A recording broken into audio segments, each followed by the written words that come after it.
Get ready for a story of resilience that will touch your heart. Imagine losing everything and still finding the strength to start over. The power of faith in times of crisis shows how hope can rise from the ashes, how unity transforms lives, and how faith guides us through the darkest moments. Don't miss this inspiring journey of rebirth and courage. Hit play and let yourself be moved by this unforgettable story. Michael Carter was sitting on his porch, watching the sky painted in shades of orange and pink as the sun set on the horizon. He lived in a small town in the southern United States, a peaceful place where the days followed the calm, predictable rhythm of a simple life. To Michael, each day felt like a comforting repetition, a routine he had come to deeply value. He was a middle-aged man, hardworking, with a close-knit family, a stable job, and a house he had built through sheer effort. To him, routine was a source of security, something he never took for granted. That night, as a gentle breeze swayed the trees and silence enveloped the place, Michael felt a singular peace. He saw himself surrounded by small blessings, the smile on his children's faces when they returned from school, the aroma of a meal lovingly prepared by his wife, the scent of wood in his small workshop where he spent hours creating furniture for friends and neighbors. Life might have been simple, but it was full, and Michael believed that such tranquility could never be disrupted. With his family gathered in the living room, they discussed the approaching weekend and planned a visit to the town park. Michael remembered how his father had taken him to that same park when he was a child, and he felt quiet satisfaction at seeing that tradition continue. He watched his children play, seeing in them the reflection of everything he loved and held dear. In moments like these, he believed his life was solid, almost invulnerable, protected by something larger and invisible that kept the chaos of the world at bay. Closing his eyes for a moment, Michael offered a silent prayer, giving thanks for all he had and for the peace that filled his home and his soul. He wasn't a man of great ambitions, but he deeply valued the simple blessings of life. Deep down, he knew his faith was the foundation that upheld every aspect of his existence, a steady trust that accompanied him day by day. That night, as he fell asleep beside his wife, listening to the gentle breathing of his children, Michael had no idea that his faith would soon be put to the ultimate test. In the early hours, a strange wind began to blow, whispering through the hallways and rustling the blinds. The atmosphere felt charged, different from the usual calm nights. He shifted in bed, a dark foreboding crossing his dreams, as if the very air were foretelling a change. By dawn, Michael still didn't know that his life was about to be turned completely upside down in a way he could never have predicted. Michael awoke suddenly, his heart racing, unsure of what had startled him. Outside, the wind was gaining strength, producing a menacing sound, like a roar slicing through the usual silence of the early hours. He rose slowly and went to the window, pulling back the curtain to see what was happening. Trees were bending under the strong wind, and the sky, which should still have been dark, was bathed in an eerie reddish glow. He had never seen anything like it, and the sight filled his chest with a growing sense of unease. In the distance, he heard the faint sound of sirens echoing across town, and his protective instincts immediately kicked in. He woke his wife, Linda, who opened her eyes in fright, catching the urgency in his voice. They quickly woke the children, telling them to get dressed fast. With no time for many explanations, Michael knew every second counted. While the kids were still trying to understand the gravity of the situation, he gathered the essentials into a bag and guided his family downstairs, hoping to find a safer spot. The news on the radio spoke of an unprecedented storm, with gale-force winds and flooding that had already destroyed several homes in nearby areas. Michael took a deep breath, trying to calm his quietly sobbing children, while Linda gripped his hand tightly. He didn't want to show his own fear, but he felt the weight of that responsibility, and with each new gust of wind, the tension grew. In no time, the sound of the rain intensified, and the noise of branches snapping outside mingled with the blare of the sirens, creating a chaotic scene that seemed like a nightmare. The house began to shake. Michael could feel the floor vibrating beneath his feet, and his survival instincts made him pull his family to a safer corner, near the concrete wall. Just when he thought the worst had passed, he heard a tremendous crash, like the sound of an explosion. The lights flickered, and suddenly, everything went dark. He held his wife's and children's hands firmly, trying to convey a sense of safety that he himself no longer felt. They were completely in the dark, surrounded by the devastating sounds of objects breaking and walls giving way. After a while, an abrupt silence fell. What had been utter chaos now turned into a dark, oppressive stillness, as if the entire world had been muted. Michael didn't know if this meant they were safe or if everything around them had been reduced to rubble. He called out to Linda and the kids, his voice shaky but steady, trying to assure himself that they were still with him. His wife responded with a touch on his shoulder, and he could hear the soft breathing of his children, a sign that they were still there, together. Finally, as dawn began to break on the horizon, the first light revealed what remained of their home, or rather, what didn't remain. He stepped out into what used to be his yard, looking around in shock. Almost everything had been destroyed. The structure he had built with so much effort was now nothing more than a pile of debris.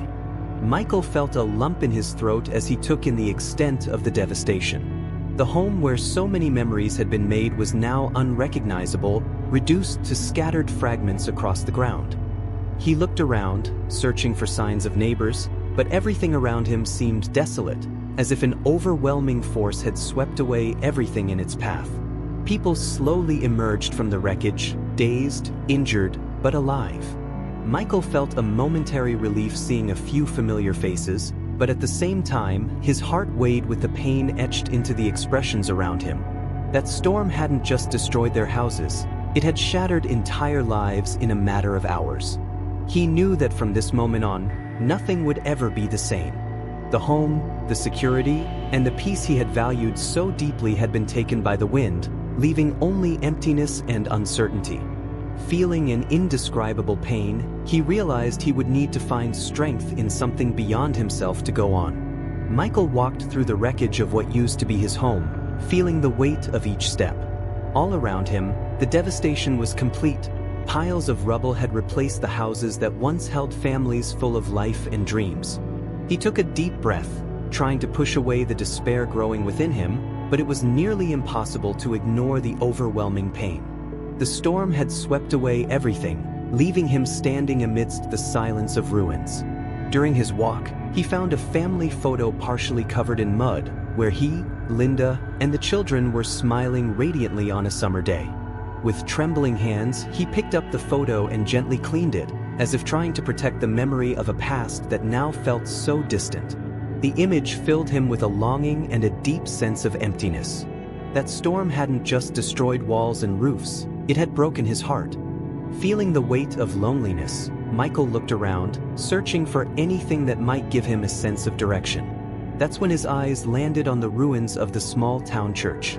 Surprisingly, part of the structure was still standing, almost untouched, as if it had resisted the storm. Curious, he moved closer, drawn by something he couldn't explain. Upon entering the ruined church, he noticed that a few pews remained intact, and at the altar, a crucifix was still hanging on the wall. Amidst the chaos, that image seemed like a symbol of strength, an anchor of hope in a sea of uncertainty. He walked up to the altar and knelt, finally letting the tears fall down his face. For the first time since the storm, he allowed himself to express his pain and vulnerability, collapsing into a silent prayer. "God, I don't know what to do," he murmured, his voice breaking. "I've lost everything. My home, my life. All I have left is emptiness."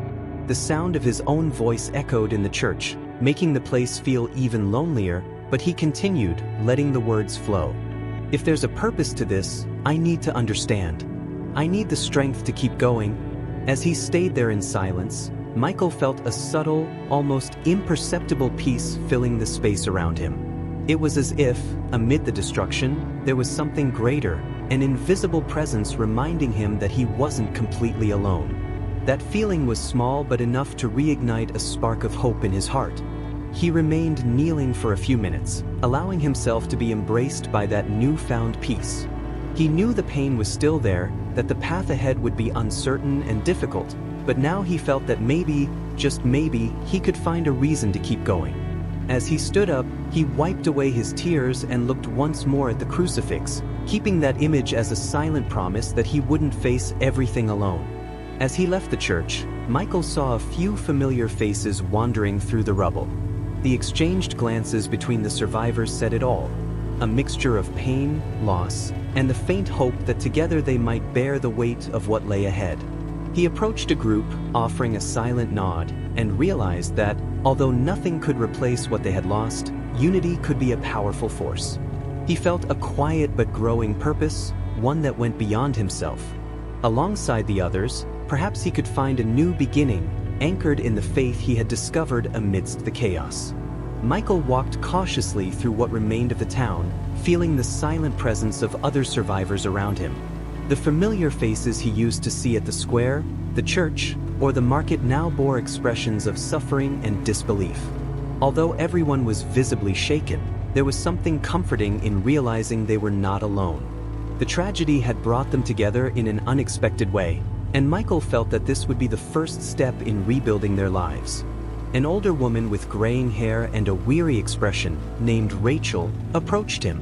Rachel had lost her husband and the house where they had raised their children, yet she extended her hand to Michael with a determined look. "I don't know how we're going to get through this, but we can't do it alone," she said firmly. He shook her hand, recognizing in her words the truth that was also stirring in his own heart. Other survivors joined them, forming a small group. There were people of all ages, some injured, others in shock, but all seeking some form of support. Among them, Michael spotted a young man named Jake, who often helped with maintenance at the church. Despite his youth, Jake wore a serious expression, and Michael could see that he, too, felt the weight of this new reality. They decided to gather in a space where the structure still seemed safe, the town library, which had miraculously sustained minimal damage. There, they could plan their next steps, organize resources, and figure out how they could help each other. The place, once a center of learning and leisure, now took on a new role, a refuge for those who had lost everything. As they gathered, Michael summoned the courage to speak. "I know we're all hurting and exhausted," he began, his voice rough with emotion. "But I believe we can find strength together. We may not know what tomorrow holds, but we have each other, and that's already a start." His eyes met those of everyone in the room, and he could see small signs of agreement, even amid the discouragement. Michael's words were well received. Slowly, they began sharing stories and experiences, as if that simple act of speaking could ease their pain. Some talked about family members they had lost, others about objects with special meaning now lost in the rubble. With each story, the group grew stronger, forging a bond that went beyond individual suffering and created a sense of unity. Rachel suggested they meet daily to organize tasks and search for provisions. Jake volunteered to take care of security, while others skilled in repairs started thinking of ways to use the few materials still left in town. Each person found a way to contribute, and in that small act of service, everyone seemed to regain a piece of themselves. Over time, Michael noticed that the pain began to give way to a quiet determination, a desire to rebuild something, even if they didn't yet know exactly what. He knew it wouldn't be easy, but he also knew he wasn't alone, and that certainty was enough to keep him going. That night, before they retired to rest, Michael invited the group to join him in a prayer. Holding hands, surrounded by debris, they gave thanks for their lives and the chance to be there, united. Faith, which had once been personal, now became a collective strength, an anchor for each one of them. As the first rays of sunlight appeared, Michael felt a quiet, sincere peace, as if this small community could be the beginning of something new and true. They were together, and even though the future was uncertain, they knew they could face it side by side. In the days that followed, the group of survivors began to shape what remained of the town, creating an improvised organization that would serve as the foundation for their new community. Each person had a task, and these small responsibilities brought a sense of purpose to everyone. Michael watched with quiet pride as they made progress together, even if only slowly. Rachel, with her life experience and resilience, took on the role of coordinating provisions and logistics. She organized shifts to gather water and food, while Jake led a team to ensure the safety of the area and to make small repairs where possible. Despite his youth, Jake showed inspiring dedication, and his energy uplifted the group. Michael felt that his role was to encourage and unite everyone. He made a point of walking among the groups, listening to stories, and helping wherever he could. The simple presence of each person became a source of strength for the others, and little by little, that small collective began to feel like a family. The losses still weighed on their hearts, but there was a quiet solace in the unity emerging there. Beyond practical tasks, Michael realized they needed something to keep their spirits strong. So, he suggested that every evening, they gather to share a moment of reflection and mutual support. At first, some were hesitant, still overwhelmed by grief, but gradually, everyone joined in. The nightly circle became a ritual, a space where they could express their feelings and find comfort in each other's words and presence. One of these nights, as the group sat around an improvised fire, Rachel raised her voice and said, "We may have lost almost everything, but we still have faith in each other. That's what will keep us going." Her words echoed in the silence, reflecting what everyone felt, even if they hadn't said it out loud. Michael felt a wave of gratitude. The new community they were forming was not built only on survival. It was a pact of hope, of rebuilding, and above all, of faith in what they could still achieve together. As the days passed, the challenges of living in that improvised community became more apparent. The lack of basic resources like food and water created tensions that even their unity couldn't fully dispel. Fatigue was visible on everyone's faces, and the spirit of solidarity, once seemingly unbreakable, began to give way to doubts and questions. Michael, who had become an informal leader, felt the weight pressing on his shoulders. Some people began voicing their frustrations openly, including a man named Tom, who had lost his entire family in the disaster. Tom was known for his explosive temperament, and in moments of despair, he questioned the group's decisions, criticizing their lack of progress and the uncertainty of the future. "We have no idea where we're going. What if we're just fooling ourselves?" he would say in meetings, his voice heavy with frustration and hopelessness. Tom's words, though hard to hear, resonated with some group members who began to wonder if their efforts were truly worthwhile without any guarantees. Michael understood these concerns and knew that the lack of a clear path was shaking everyone's faith and motivation, including his own. At night, he found himself reflecting on his own strength and questioning whether he was truly capable of leading the group through so many hardships. Noticing the burden Michael was carrying, Rachel decided to speak with him one evening while the others rested. "Michael, all of us are facing our fears, but you're carrying more than anyone here," she said gently. "You don't have to do this alone. We're all here for a reason, and we need each other to keep going." Her words resonated deeply with him, renewing his determination. He knew he wasn't invincible, but the reminder that he could count on the others gave him a new sense of strength. With Rachel's help, Michael decided to implement changes. They organized meetings where everyone could express their concerns and discuss practical solutions for their most urgent needs. Instead of focusing solely on what they lacked, they began to emphasize what they still had. The idea was to turn challenges into opportunities for resilience, where each person could play a vital role in the group's survival. Even so, new problems arose. Jake, who was in charge of security, alerted them to the possibility of looters. The devastated city attracted outsiders in search of supplies, and the group needed to protect the little they had managed to gather. To avoid direct conflicts, Michael proposed a night watch system, with members taking turns to ensure safety. Jake led this initiative, organizing shifts and teaching basic defense techniques, even though they lacked adequate weapons or resources. The constant presence of an external threat united the group further, reinforcing their spirit of cooperation. Despite their efforts, there were days when discouragement nearly won. During one of those dark nights, an unexpected storm struck the city. The library structure where they were sheltering suffered additional damage, and some were injured. Fear and exhaustion swept over everyone. Michael felt that this could be the breaking point for the group, but he knew he couldn't give up. In the darkness, he gathered everyone around and led a prayer, asking for strength to carry on. "We're at our limit, but if we give up now, everything we've built so far will be for nothing," he said firmly, despite the weakness he felt. "Each of you is essential to this community, and only together can we get through this." His speech didn't erase the difficulties, but it gave the group a reason to keep going. At that moment, They understood that faith and resilience didn't mean the absence of problems, but rather the ability to face them together day by day. Over time, the challenges persisted, but the unity among them grew stronger than the adversities. Michael's words that night echoed in everyone's hearts, creating a new resolve that helped them persevere. Rachel, Jake, Tom, and the others realized that, even amid uncertainties, they could find strength in the bonds they had forged. Michael knew that more difficulties would come, but he was confident that, together, they could overcome whatever lay ahead. The group was no longer just a collection of survivors. They had become a truly united community, ready to face the future with courage and faith. The group continued to face daily challenges with a growing sense of determination, but Michael knew that another, greater test was approaching. It was a cloudy morning when Jake entered the library with a worried expression. He brought news that a group of strangers was approaching the town.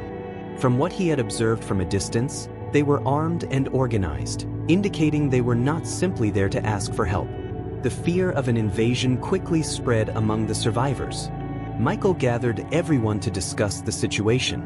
He knew the group was tired, and any decision would have to consider both their safety and morale. "We can either hide or try to defend what's ours," he said, his voice filled with resolve, though he was consumed by fear internally. Rachel suggested that perhaps they could try to talk, but Tom, still shaken by his own loss, was quick to argue that they couldn't take the risk. After a brief discussion, they decided to set up a barrier around the community's central area and prepare a refuge space for children and the elderly. Jake took charge of organizing the defenses with the few resources they had, while Rachel led a small group to look after the most vulnerable. Everyone was mobilized, their faces serious and resolute. This was a life or death situation, and Michael felt the tension building with every passing minute. As the group waited in silence, Michael stepped aside and said a quiet prayer, asking for guidance. He knew that many among them also had their doubts, but at that moment, he had no choice but to trust that somehow they would be protected. "Lord, give us strength and wisdom to face what's coming," he murmured, his heart heavy. When the strangers finally approached, Michael stepped forward, raising his hand in a gesture of peace. The tension was palpable, but his confident, calm demeanor inspired the group. To his surprise, the leader of the intruders stopped, observing him with curiosity and hesitation. Michael seized the moment to speak, offering assistance and proposing an agreement to avoid conflict. After a brief conversation, the leader of the other group, who introduced himself as Daniel, agreed to share resources and assist in the reconstruction in exchange for safety and cooperation. This decision brought relief to everyone, and Michael felt his faith renewed, seeing that peace was possible even amid chaos. That night, as the group gathered, they reflected on what had happened. The experience had strengthened them, and everyone felt that something greater was guiding them. For Michael, it was proof that with faith and courage, they could face any threat and, together, build a new life. With the agreement established with Daniel's group, a new energy filled the community. The survivors now worked together, joining forces to rebuild what the storm had destroyed. Every task was an opportunity for redemption, a sign that, despite everything, a fresh start was possible. There was an atmosphere of hope, and the discouragement that had once hung over everyone began to fade. Michael watched their progress with quiet satisfaction. Small shelters began to take shape, built with the materials the group had salvaged and organized. Rachel coordinated the distribution of food and supplies, ensuring everyone received what they needed to stay strong and healthy. Jake, ever vigilant about security, now worked alongside Daniel, who had shown true commitment to the peace they had achieved. Each day, Michael felt something new was being born within that community. Bonds grew stronger, and the once desperate environment now pulsed with life and purpose. There was occasional laughter, conversations at the end of the day, and even a few children running through open spaces, unaware of the pain the adults bore. To Michael, these scenes were the greatest symbol of everything they were achieving. One afternoon, while helping to build a wall, Michael was overcome with a wave of gratitude that nearly took his breath away. He realized that, although the pain of loss was permanent, there was also an undeniable power in the faith and solidarity that united them. Each person there carried a quiet hope, and it was reflected in the structures they built, the food they shared, and the stories they exchanged. At dusk, the group gathered to talk and reflect on the day. These moments had become a tradition, a daily reminder of what they had overcome together. As Michael looked at each face illuminated by the soft twilight, he felt a deep peace. The community they were building was more than bricks and roofs. It was a home reborn from the ashes, founded on faith and mutual commitment. They would still face challenges, but now they were ready. And together, they knew they could endure and thrive. That morning, as the sun rose over the partially rebuilt town, Michael walked through the areas where the new shelters had been constructed. Each building, no matter how simple, represented a triumph over adversity. Observing the scene around him, he reflected on everything they had gone through, from the initial devastation to the place they had finally reached. It was hard to believe that, amid so much loss, something so beautiful and resilient could emerge. He spotted Rachel near the community well, distributing water to some of the children. She waved when she saw him, and he returned the gesture with a peaceful smile. Throughout their journey, Rachel had become a friend and confidant, someone with whom he could share his deepest thoughts. She walked over, and together they stood in silence, watching the new community grow. "I never imagined we'd come this far," she said, her voice filled with gratitude. "It's like we've risen from the ashes." Michael nodded in agreement. "I think, in a way, all of us have found a new purpose. And faith has sustained us, even when hope seemed lost." He paused, contemplating what faith now meant to him. Before the storm, his belief had been something personal, a source of comfort in his routine. But after everything he had experienced with the group, he understood that faith was much more than an internal feeling. It was a living force, fueled by mutual support and the determination of each person there. As they talked, Tom joined them, carrying some tools he would use to repair one of the final structures. The change in his demeanor was clear. The man who had once been filled with anger and despair now radiated a newfound sense of peace and purpose. "I just wanted to thank you both," he said, his voice choked with emotion. "You helped me see something I thought I had lost forever." Michael placed a hand on Tom's shoulder, feeling the depth of that gratitude. Each person there bore invisible scars, but together they had learned that they could move forward, that it was possible to rebuild their lives from what remained. This discovery not only saved them but also showed them the power of faith in times of crisis. In the months that followed, the new community grew and flourished. Over time, more survivors arrived, drawn by stories of resilience and solidarity from that small group. Gradually, the devastated town transformed into a thriving, lively place. Michael watched with pride at each new step they took, aware that what they were building would be a lasting legacy. He realized that the faith that sustained their community was not something tied to a specific place or person. It was a shared energy, a collective commitment that surpassed even the greatest adversities. The new town was more than a collection of houses and structures. It was a home, a symbol that even in the face of the greatest trials, there was always a chance to start again. One night, during a celebration around a fire they had built in the center of the community, Michael stood up to speak. All eyes turned to him, and he felt the responsibility of finding the right words. "Today, we are more than survivors," he began, his voice firm.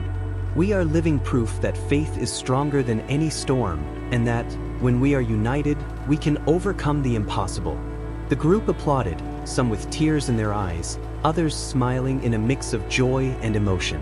Michael felt a profound peace, a certainty that no matter what the future held, they would always have each other and the invisible strength that guided them.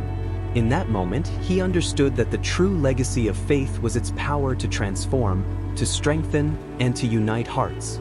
As the night wore on, Michael stepped away from the circle, watching the flames of the fire dance against the starry sky. The town, reborn and prosperous, was a living testament to all they had overcome. He closed his eyes for a moment, silently giving thanks for each challenge and blessing, knowing that faith would accompany them always, a constant light in the midst of darkness. If this story touched you, don't forget to show your support. Like, comment, and share so that more people can be inspired by the power of faith and unity. And don't forget to subscribe to the channel for more stories like this. Together, we can spread hope and make a difference.